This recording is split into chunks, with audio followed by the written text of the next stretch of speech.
Hello again, hockey fans. Time for another episode of Games of the Week, and you might be wondering, hey, you idiot, why are you wearing mittens? Well, you've heard of cold feet. Now it's time to hear about cold hands. I'm just kidding. You know what? It's probably time to stop horsing around, and it's time to talk turkey. So let's get into it. Some Games of the Week for boys and girls high school. But first, a word from our Games of the Week sponsor, Titan BattleGear. Boys and girls high school Games of the Week brought to you by our friends at Titan BattleGear, the safest shirt in hockey. Titan BattleGear, hockey equipment certification council approved, Velcro-free, custom team designs made in the United States of America. That's Titan BattleGear, TitanBattleGear.com to learn more. We've got 10 games coming at you on this Thanksgiving weekend. Let's get right into it. Boys high school is going to go first this week. The Holy War. Are we allowed to say that? Maybe. Holy Angels taking on St. Thomas Academy. It is the Stars' first game of the season, returning a boatload of production. Cole Cheeseman, 65 points. He's back. Gabe Perrin, 58 points. He's back. Lincoln Ayers-Assad, who was just named to the Star Tribune's preseason Dream Team, 57 points despite missing 6 games last season. He's back. Avi Kassergod is back. He's got 47 points from last year. And Teddy Lechner, one of the fastest rising defensemen in all of the United States of America. He is back for the Stars. The Stars will have to replace Henry Lechner and his 95 points and Frank Brimsick Award candidate Luke Marsalic. This is a big year for the Stars. This initial class that came in as 8th graders and as freshmen, Cheeseman and Perrin and Ayers-Assad and all those guys, this is their senior year. This is their time to shine. And the Stars will be taking on St. Thomas Academy, which has played 2 games so far against Tartan and Simley, and they've outscored the Titans and the Spartans by a combined score of 26-0. Not exactly murderer's row to start the season for the Cadets. Cole Bronshausen leads the team in scoring with 11 points. Will Mikan follows with 8 points. Reed Smith and Maverick McKinnon each have 7 points. The Cadets have allowed just 12 total shots in 2 games. My last note here, could be caught napping. Probably not, but you can't get lulled into sleep against the Stars. It's number 8 Holy Angels and number 2. Is that a 2? That's a 4. Number 4 St. Thomas Academy. Our second boys game of the week, number 2 Hill Murray taking on unranked but interesting Eden Prairie. The Pioneers lost to Stillwater in double overtime of last year's Section 4 Class 2A final, 4-3. Chaz Lentz is back, his 57 points. Caden Zasada is back after a fall stint in the WHL and his 30 points. And goaltender Grayson Hangy. I'm going to go with Hangy. Hangy is back. He had a 19-3-1 record last year with a 172 goals against, a 926 save percentage, and 5 shutouts. The Pioneers are trying to replace Bodie Samper, Riley Zupfer, Graham Greeter, and Jackson Reeves, but nobody reloads like those pesky Pioneers. As for the Eagles, they lost to Holy Family 5-2 in the 2AA semifinal last year. And top 5 leading scorers from last year's team are officially gone for the Eagles, but they have some very interesting youngsters off a top 4 Bantam AA team from last year. Goaltender Bennett Wilmer is also back. He played the majority of games last year for Eden Prairie. He had 8 games with 20 or more saves, did Bennett Wilmer. Owen Conrad, Gage Elliott, Charlie Schultz, and William Schultz, just a couple of players from that Bantam AA team that Eden Prairie had last year that you should keep an eye on. Plus, freshman R.J. Thompson is back after a stint with Little Caesars, arguably the best 2010 birth year team on the continent of North America. This is a game where if you want to see them before they get famous, I would check out Eden Prairie against some good competition, the Hill Murray Pioneers. Now on Friday, those first 2 games were on Tuesday. This game is on Friday. Number 1, Moorhead in Class 2A will be taking on number 5 in Class A, Warroad. The Spuds 2-0, big time showing at the Turkey Trot for those Spuds. A 6-3 win over Edina and a 7-0 win over Wayzata. Titan Bergeson, the leading scorer so far, with 6 points. Joey Cullen and Max Cullen, 4 points apiece for the Spuds. Joey Cullen, his first season of high school hockey, he has been magnificent. 14 players on the Spuds roster. This is not just a top-heavy team. 14 players on the Spuds roster have at least 1 point through 2 games. Sophomore goaltender Will Arnold has played 68 minutes so far this season, 25 of 25 for the defending state champions. We'll see who gets the nod in net. There are 3 goalies on that roster: Nolan Cook, Will Arnold, and Maddox Gregoire. As for the Warriors, a 3-1 loss to Delano started them 0-1. They bounced back with a 6-2 win over St. Cloud Cathedral. New guys making an impact. Avon Honfett has got 3 assists in those 2 games, and Roderick Jackson's got 2 points, and Connor Lund has got 2 goals. They were playing Bantams last year. They've already made an impact at the high school level. The Warriors are 10-1 in the year 2025 at home prior to the Delano loss. Last season, Warroad took Moorhead to the mats in a 6-5 loss to the Spuds in Moorhead on the road. Should be a dandy up north. You like to see these northern teams get in some good games early enough. Saturday, number 10, Shakopee taking on at number 5, Minnetonka. The Sabres 1-0 on the season after making their first trip to the state tournament last year. A 2-1 win over Chanhassen starts things off for the Sabres. Carter Wagner and Cody Sawyer, 1 goal apiece in that win. Nicholas Hewson, 15 saves on 16 shots. Here's a hot take for you. After losing NHL draft pick Cooper Simpson, the Shakopee team might be leading from the back more often with goaltender Nicholas Houston and a staunch defensive blue line. Who steps up? Another question for Shakopee. Who's going to score goals? Going to be Cooper Seeger, Tristan Wasson-Gesso after Cooper Simpson graduates and Nate Pedersen moves on to the USHL. Lots of questions to be answered for the Sabres. As for the Skippers, 1-0-1 coming into Saturday's game, a 6-3 win over Lakeville South to start things off. Tied White Bear Lake 2-2. Max Aronson leads the team with 3 points, and then a quartet of players: Zach Markwell, Cash Hardy, Jordan Johnson, and Gabe Lindholm have 2 points apiece for the Skippers. Bit of a goalie rotation here. Chase Jurdy and Evan Inc. have both played 1 game so far. We'll see if somebody takes the baton or if the Skippers split for the rest of the year. First chance at revenge for Minnetonka since Shakopee ended the season in last year's Section 2 AA semifinals. Our last boys game of the week here. It's a Class A dandy for you. Number 14, Orono taking on number 21, Chisago Lakes. The Spartans 0-1 after dropping the season opener 6-4 against Alexandria. Last year's leading scorer, Jackson Knight, is back at it again. He's got 3 points in that 1 game. Wayzata youth product, Max Sutcliffe, a freshman for Orono. Keep an eye on this guy. He had a goal and an assist in the season opening game. And also Minnetonka product, Rocco Pasqua, is getting some serious varsity minutes as a 9th grader for the Spartans. As for the Wildcats, they're a bit of a wild card. In Class A, a 5-goal third period leads to a 6-0 win over Princeton. Jacob Cletty building on last year's 18-goal, 46-point total with 4 goals and 5 points in the season opening game. Here's another name I'm going to butcher, but you should write it down. Sophomore goaltender Jacob Shappy, Schaeppi, plays well with a 16-save shutout against the Princeton Tigers. Last year's starting goaltender Corbin Shanley transferred to Lakeville South. So Chisago Lakes looks like they found Shanley's replacement in Shappy.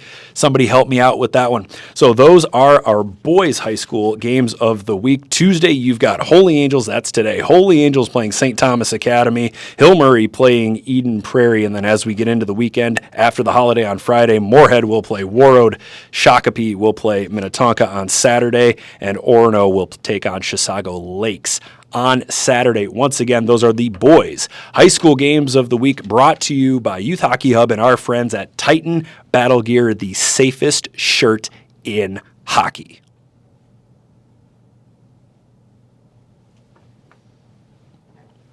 The spotlight's so bright here in the YHH studios, you got to wear shades, but we're going to take them off for now. Oh, it's time to stop horsing around. Time to talk turkey. There goes my last Thanksgiving pun of the week. Happy holidays, everybody. Girls high school games of the week brought to you by Youth Hockey Hub and our friends at Titan BattleGear. Titan BattleGear, the safest shirt in hockey. Hockey Equipment Certification Council approved Velcro-free custom team designs made in these wonderful United States of America. That's Titan BattleGear. As you can see, I am once again wearing a very fetching, very comfortable underlayer from Titan BattleGear. Cut resistant. My neck's going to be just fine for the next 10 minutes as we roll through these girls' high school games of the week. Number 5A, Blake taking on number 2, Dodge County. Number 2 in Class A, I should preface. This game will be played tonight. That's Tuesday night at Dodge County. It's a tough place to play. The Bears enter this game with a record of 4-1. The Bears are 3-0 since a 4-2 loss to Breck with wins over Orono, Holy Angels, and Blaine. The story of the season so far for the Bears has, number one, been Janie McGaughan. She should be a finalist for the Jory Jones Senior Goalie of the Year award. Her numbers so far, 4-1 with a .8, yes, below 1 goals against average, a .969 save percentage, and 3 shutouts for Janie McGaughan. The other story of the season for the Bears, the penalty kill has been outstanding, 17 for 17. The power play, 1 for 13 so far, so the Bears might want to boost those numbers up with the player advantage. The Wildcats, last year's Class A state champs, 5-0. The offense is clicking despite losing some key pieces to graduation. The Wildcats have scored 5 or more goals in 4 out of 5 games to start the year. They will also be Blake's first game against a ranked, actually Blake is the Wildcats' first game. I can't even read my own writing. Maisie Cook, 15 points. Zoe Heimer, 14 points. They are the leaders in the clubhouse for Dodge County, and goaltender Faith Humphrey doing her best to replace Ida Huber from last season. Humphrey 5-0 with a .6, another goaltender in this game with a goals against below 1, a .953 save percentage, and 3 shutouts so far this season. The Wildcats, very, very tough at home. Over the last 2 seasons, the Wildcats are 22-2-1. That barn can get loud. Good luck to opposing teams when they walk into that building. Also on Tuesday night, I'll be at this game.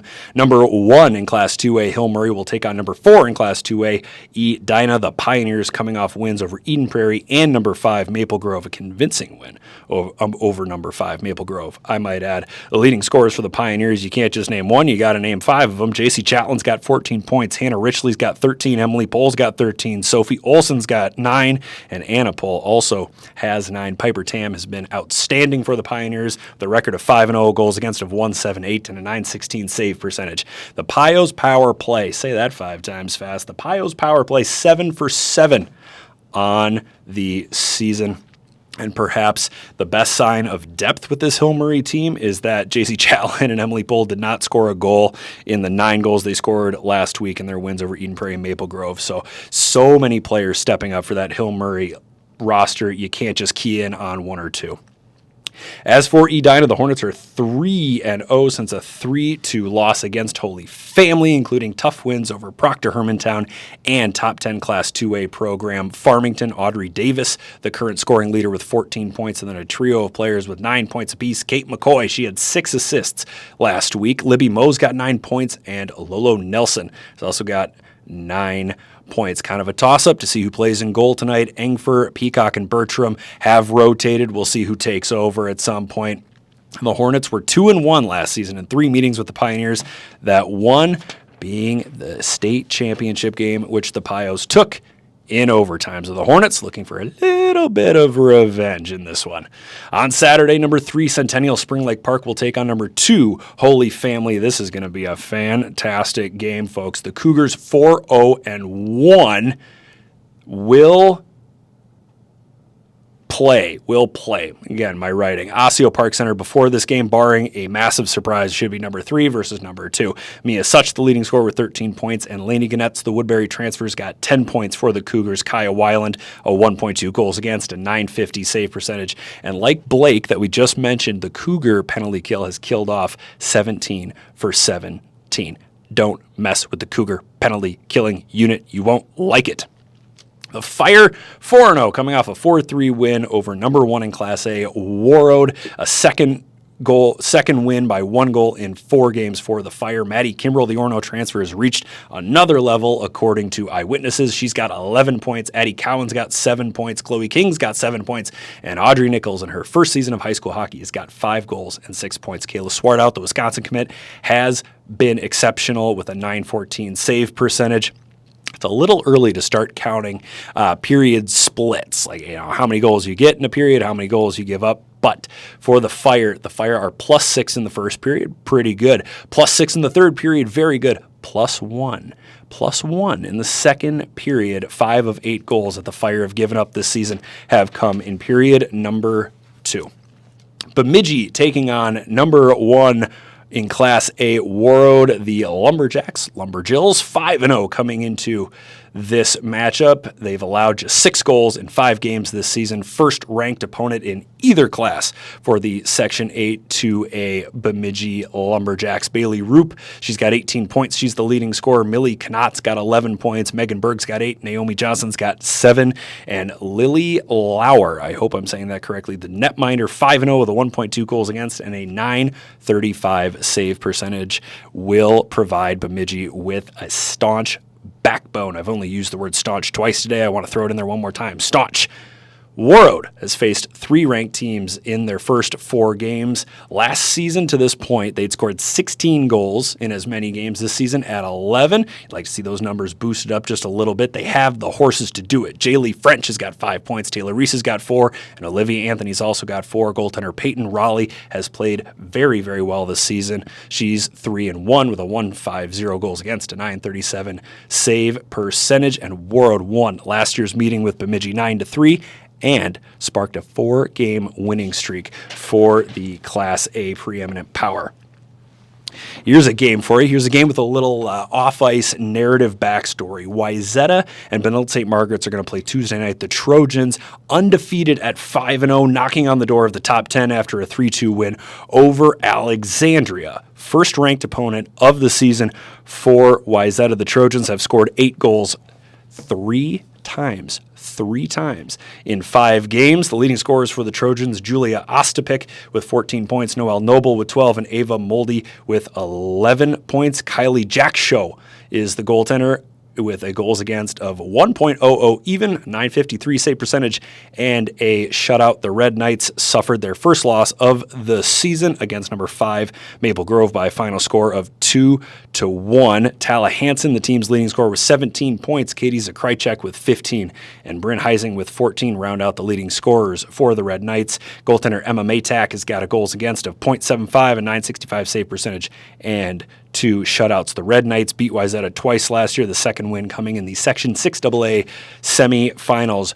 Off-ice narrative, let's talk about it. Wayzata has provided numerous programs with some talent coming through the youth system. There are several former Trojans on this Red Knight roster. Emotions should be running high. That should be a really, really intense game, and intense usually means good, especially at this point of the season. That's all we've got for boys and girls high school games of the week this week. Once again brought to you by Youth Hockey Hub and our friends at Titan BattleGear, the safest shirt in hockey. Do you want to set it and forget it? Do you want to eliminate one more decision that you have to make in the day?